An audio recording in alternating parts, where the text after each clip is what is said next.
So when we picked up the vehicle, the 20-5, way back late September 2025, there were some remedial works that had not been done, or some things that weren't to our standard as we requested. One being the bed here.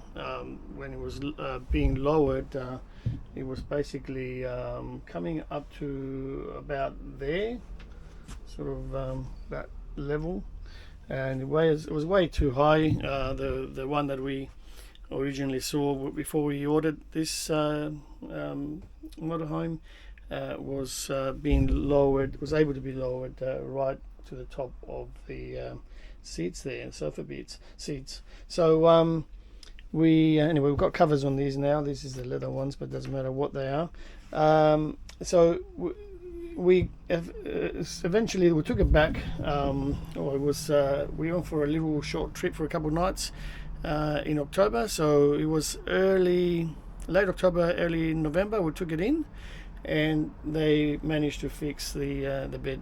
So now it goes right down to the bottom. So I'll just open this up and show you. I just want to bring it down. So another good little trick that fellow traveler told us is this, and this is amazing.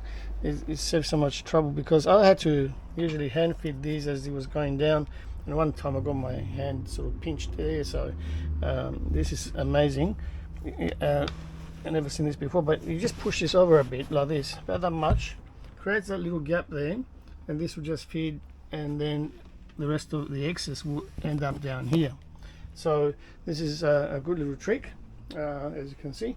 So let's just turn this that way and unlatch this, and then we can drop that down, put that light on, and away it goes. So this is the switch we got, which just non-stop going down. All right, so as that goes through, I'm not sure if we can catch it. I'll just see if I can do that.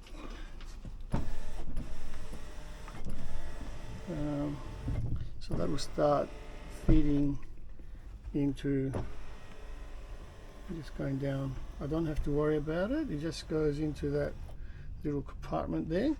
When they fix this on the day, this thing here, as you can see, there's a bit of, I'm not sure what that is, but anyway, that day this fell off, and this is the bit where the switch, that switch there, comes up, and it senses that it's time to stop when it hits that. So this block fell off. Anyway, they fixed it for us on that day as well, so that's good. That was not on the list, but that's because it wasn't broken at the time. So a little timber that was on the outside of that has fallen off.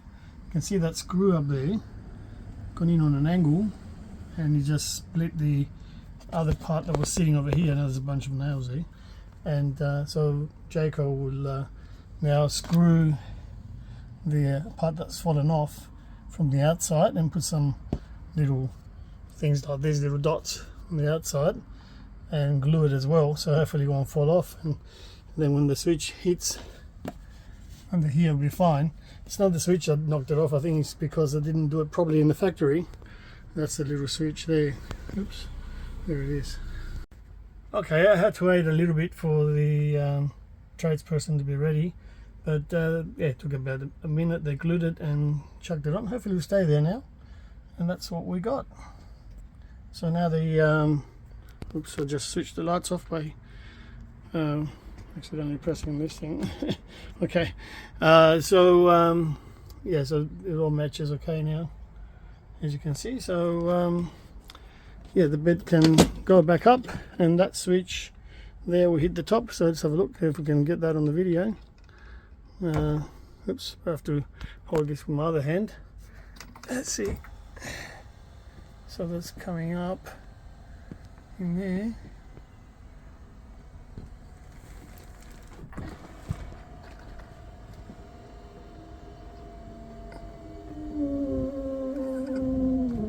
I see there. Okay, so, and we'll just have to plug that in, so I have to bring it down a little bit before it goes all the way up, and just like that in there, push it in, and this thing here is not doing anything about lifting the bed up or anything, and just it's electrics, it's just the wires in there. So we'll just push it back up, and that's it. We'll just lock it here and we're done. Yeah, so it's all in there somewhere, can't really see it, eh? Yeah, we've got a bit of light onto it.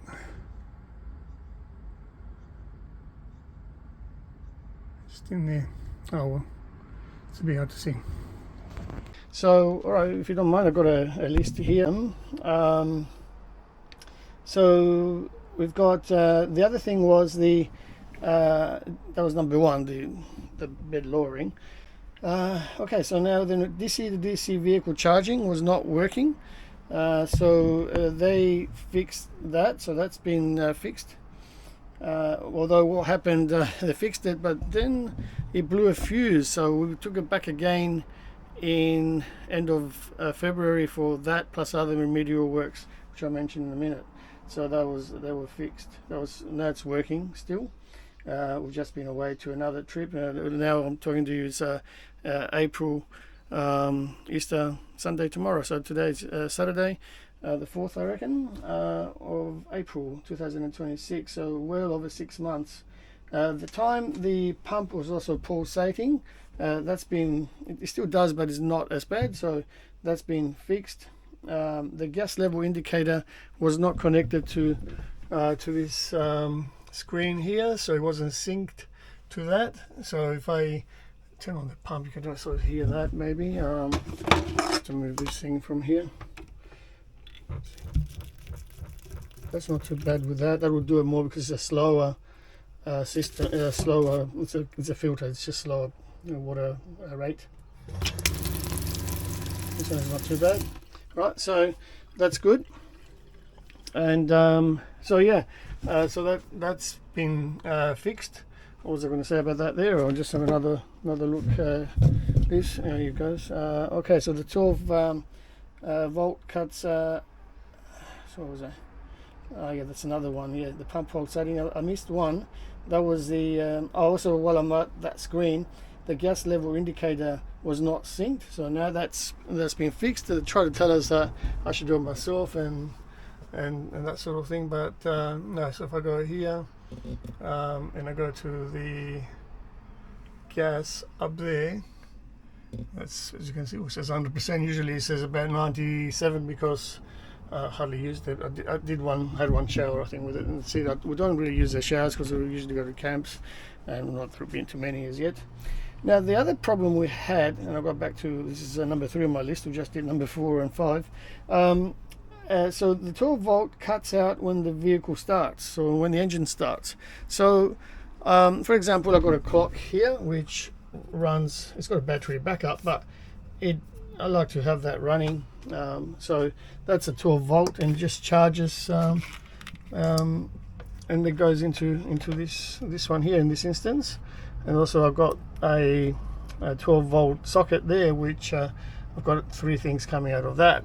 One goes to here and the other one goes to over to the left here, and it goes to this. I've got an internal for example, a security system, so I can see if anyone breaks in, for example.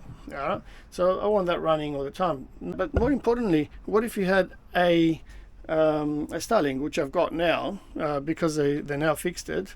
So now, if I turn off the vehicle, all the 12 volt works. I'm not sure what does not work. Everything, it seems to me everything works. So even if even they said, oh, you got to just turn off that, which should turn off all the power, but essentially all it does is it turns off all the lights. So really everything else works. I mean, the fridge was always working, you know, so that hasn't been affected or changed. So anyway, it seems to be everything works now with the when the engine is on and off. So that's good. So they managed to do that, but that was a big battle, huge battle, back and forth emails. You know, essentially they didn't believe us. They could not understand what we were talking about. In the end, I had to go in and show they had I guess a manager, a service manager changeover at the time as well during that period. So it took me numerous. I even called Projector, and they confirmed yes, you should be able to do it. It was I can't remember, don't quote me, but the cable was something like the D plus cable or something had to be rewired or something. I don't understand it, so that wasn't the. I'm not gonna get into that, but now it's fixed. So that was good. That took us ages. All right, so adapter for solar blankets. So we bought 2 solar blankets to go with this because we've got the Grid X, which means it's got a big 400 amp hour battery, and we bought additionally 2 solar blankets that sort of you can plug outside to help charge. Now the problem is there's only one connection, Anderson connection outside, so you can only use one blanket at a time.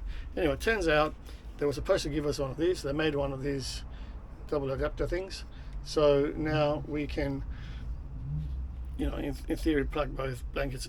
We're not really finding any use for it because generally in holiday parks and we plugged into power anyway.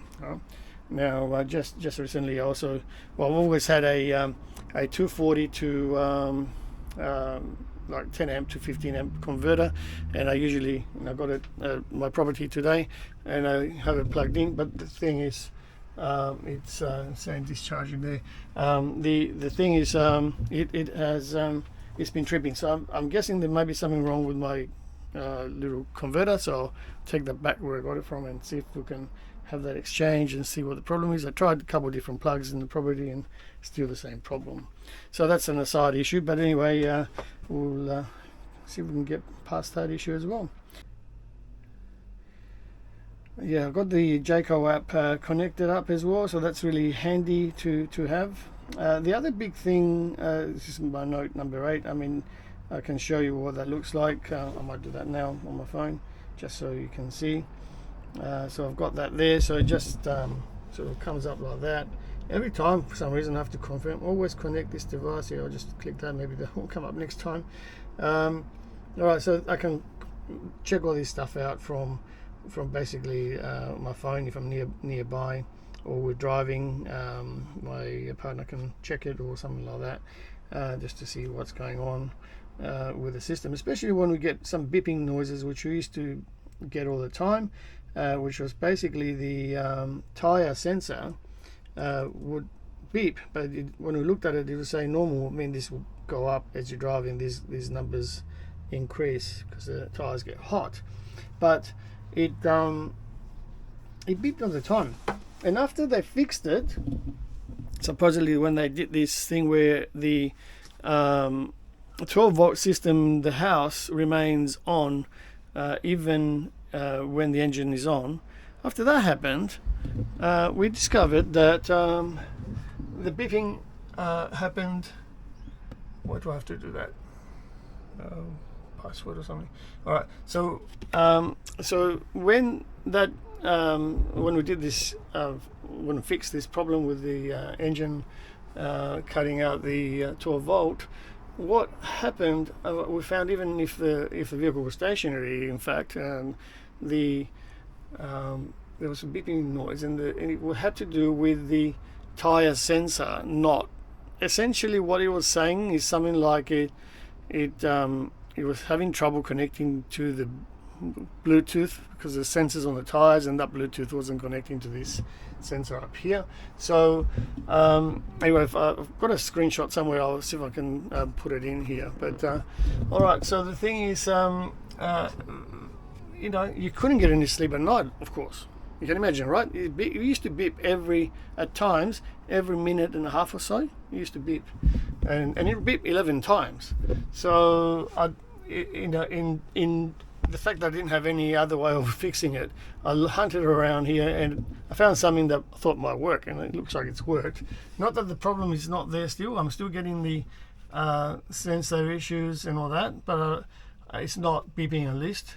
So if you go into, and I still have to, it's an ongoing thing with I'll have to bring that up next time and see if they can fix it. But essentially, you go to screen here in the settings. You go to buzzer here, and then this was on. Get to go on. Okay, sorry. This was on, and when that happened, it was beeping. So I turned it off. Although it didn't look like it would relate, because it just talks about freshwater, gas 1 and 2, and waste here. So I thought, well, it's not going to work, but that's all I've got. So I just did it. But it seems to have turned off the buzzer everywhere. So not a good thing, but at least we can get some sleep until we sort this out. All right. So that's a bit disappointing and still ongoing. All right, so let me go back here and find my list, which I now lost because I went into that app.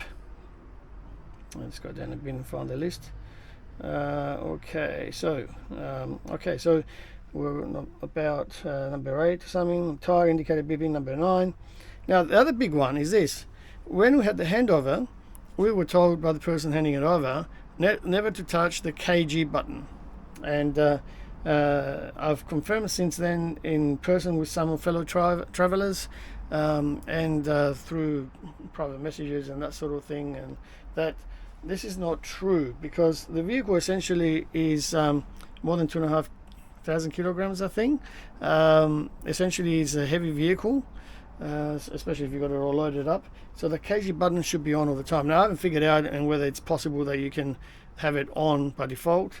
I haven't even gone as far as working out even how to change the time on the dash, or reset my kilometers for the trips and that sort of thing. But anyway, that's another story. But yeah, the thing is, you have to press that KG button here. So he said that you shouldn't have to. And the other thing that he said is that you should leave the vehicle in neutral when you are not when you stop the vehicle. Now I did test this as well. I left it in neutral and slightly downhill, and I made out I forgot to put the handbrake on, and the thing rolled off, of course. So you don't want that happening.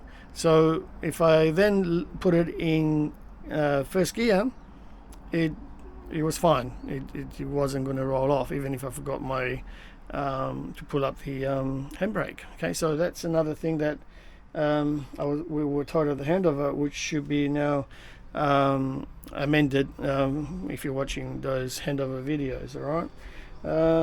So other than that, I think we covered the main bits that were about the handover remedial issues. Just double check here. Tire indicator, yeah, we've done that. That's still ongoing. We've got to fix that up. We also got some, I just noticed today, we've got some bubbling happening on the tinting on our window, front to left passenger and driver door windows. We did some tinting, and that's bubbling now, so I don't understand why. I also had some trouble in the recent trip where the shades that stick onto the window, the front screen and the side windows, kept falling off this time around. So I'm not sure why, but that's an ongoing testing. There's a lot of other things that we've done and worked out how to do a bit better. I might cover them in another video, I guess, but these are just sort of the remedial issues that have now been fixed. I'm just looking at my notes to make sure I haven't missed anything.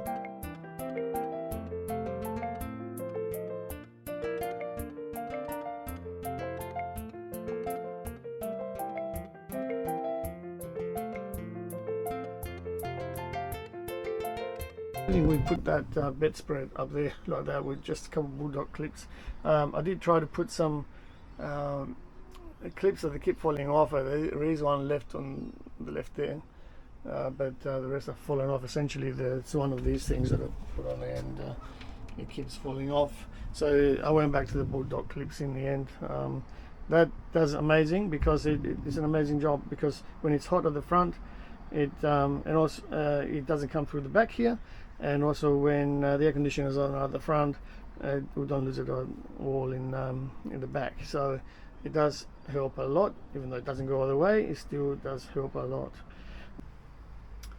Okay, so the other problem we have had that got, they fixed in February end of February was this.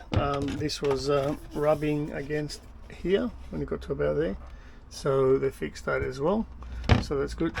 The other problem I told them about was this. I'll just put that there and I'll demonstrate what actually happened.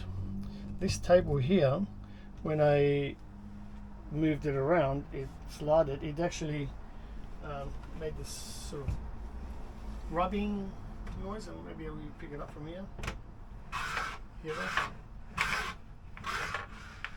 that? See that? That's apparently very normal. Let me know in the comments if this is normal and if yours does the same thing. I thought it needed some oiling or something like that, but apparently not. So anyway, that's where we're at with all these issues. I'll leave it at that, and we'll come back to you another time with hopefully not more issues, but maybe other tips and tricks. Also, the decal at the back came off. I'll show you. I can just walk out there. So yeah, this see that there? This thing came off. So I took it in February and I said, look, this is coming off. And they said, oh yeah, well, let's see what the problem is. Also, you got a crack there, they said, which I didn't notice. We're just going to order a brand new one of these. Apparently it's a common problem, and they'll replace the whole thing, but does that mean it's going to be a better, a better thing, or is it a better version, or is it going to be the same thing and it will crack again, So I don't know. I also told them that this here was coming off, a bit of silicone, and they said no, that's fine, don't have to worry about that. I'll just close this door, because apparently that's they don't put it even in there anymore, because that's not really required, as it doesn't have to be waterproof. So that's fair enough, we'll just leave that. But that's another thing I noticed. There's a lot of little things that you find, but anyway, the other thing I did is this.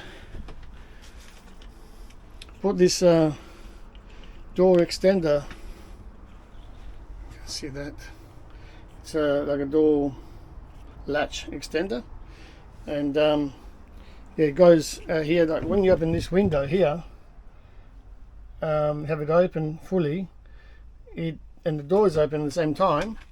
It doesn't. Yeah, it does. There's a problem because I'll just open this up. Okay, so if we put this here, so it's a bit hard doing it with one hand. I'll just stop this and I'll see if I can fix it. So with this on, this extender, we're able to open this window fully out here. The problem is when it's windy, this flexes, and it still flexes a little bit, as you can see. But what I have done is, if you look under here, I have taped on there a couple of tent pegs. They're just curved. There's two of them. And just anything to stiffen it up a bit, and that seems to work on windy days. It won't lift, push back, and then it used to eject itself out of here, and this used to go flying again. So that doesn't happen. So that's another thing you can do if you get one of these extenders, I guess. All right, that's something else we did. All right, we'll leave it at that. So the little extender for the door tends to flex when it's windy, and it comes off the latch from the just sort of bends like this. If you can see, it bends and just comes off in the wind. So I found these irrigation pins, and we use anything like pegs, I guess, or for the sprinkler, I guess rods you can get to hold the sprays, the irrigation sprays. Cut one of those to the right size, but these probably will work. Got some cloth tape over here, so I'll see if I can put it together, and that may stiffen it up. See what happens. So stage 1 is to stabilize it on there like this. Stage 2 is you just flip it over and just finish off the job, I guess. So this is the finished product. You could put more down here, but should should be okay, I think. So that's the door latch extender. From top it'll look like this, and this thing here will be on top like that. That goes on the door handle, and that one goes on the body of the motorhome. So we'll give that a test and see, but it won't easily flex now. Give it a little bit, but not as much as before to, curve it up enough for that to come out. I hope. I don't know. It could, if this pushes, it could still come out the other end, but we'll see what happens. Stay tuned.